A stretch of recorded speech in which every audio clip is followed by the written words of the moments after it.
രാവിലത്തെ ഒരു കുളിയൊക്കെ കഴിഞ്ഞ് കഴിക്കാൻ പോവുകയാണ്. ഇന്ന് അമ്മ നൂൽപുട്ട് ഉണ്ടാക്കി വെച്ചിട്ടുണ്ട്, നൂൽപുട്ടും സാമ്പാറും. അപ്പം അതൊക്കെ എടുത്ത് കഴിക്കുകയാണ്. പ്രത്യേകിച്ച് പണിയൊന്നും ഇല്ലാത്തത് കൊണ്ട് അമ്മ ഉണ്ടാക്കുക, ഞാൻ കഴിക്കുക. അത് കഴിഞ്ഞ് ഉണ്ണി എണീക്കും. അവരോട് അമ്മ എന്ന വാക്ക് പറഞ്ഞു പഠിപ്പിക്കുകയാണ്. ഇന്നലെ യൂട്യൂബ് നോക്കിയിട്ട് ഒരു സ്നാക്സ് ഉണ്ടാക്കി, തേങ്ങ ബർഫി. അത് കഴിക്കണമെങ്കിൽ 2 കല്ലും കൊണ്ട് കുത്തി കഴിക്കേണ്ട ഒരു അവസ്ഥയാണ്.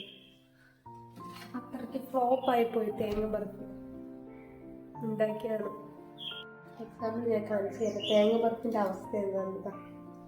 ഇതാണ് തേങ്ങ ബർഫി. കണ്ടിട്ട് നല്ല സോഫ്റ്റ് ആയിട്ടുള്ള, ഇങ്ങനെ പൊട്ടിച്ചിട്ടൊന്നും ഇത് കിട്ടില്ലതാ.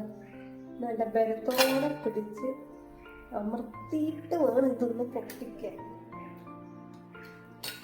ഇതുണ്ടാക്കിയിട്ട് അമ്മൻ്റെ കുറെ ചീത്ത കിട്ടും, എല്ലാം വേസ്റ്റായി പോയി. അത് മൊത്തം തിന്ന് തീർക്കാനാണ് പറഞ്ഞത്. എന്നിട്ട് അമ്മ എന്നെ മുക്കാലും തിന്ന് തീർത്തത്. ഞാൻ തൊട്ട് നോക്കിയിട്ടില്ല, അങ്ങനെ തന്നെ വെച്ചു. ഉച്ചത്തേക്കുള്ള കറി റെഡിയാക്കാണ്. കാബേജ് ഉപ്പേരി. രാവിലെ സാമ്പാർ വെച്ചത് കൊണ്ട് അതിൻ്റെ കൂടെ ഒരു ഉപ്പേരിയും കൂടി ആവശ്യം.